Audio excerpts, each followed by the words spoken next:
છે કે આપણી પ્રાર્થના ભગવાને સાંભળી, પૃથ્વીનું દુઃખ ભગવાને ધ્યાને લીધું અને ભગવાને પૃથ્વીનો ભાર હળવો કરવા માટે ધરતી પર અવતાર ધારણ કરવાનું નક્કી કર્યું છે.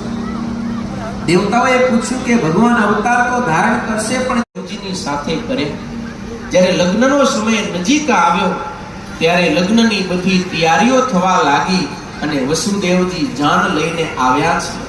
ખૂબ ધામધૂમથી વિધિવત વસુદેવ અને દેવકીના લગ્ન થયા છે. જ્યારે દેવકીને વડાવવાનો સમય આવ્યો ત્યારે કંસે ઉદાર દિલથી એ દેવકીને દાયજાની અંદર 400 હાથી, 1500 ઘોડા, 1800 રથ અને 200 સુંદર શણગાર ધારણ કરેલી દાસીઓ સેવામાં આપી છે. લાડે કોડે પોતાની બેનને વડાવવા માટે તૈયાર થયો.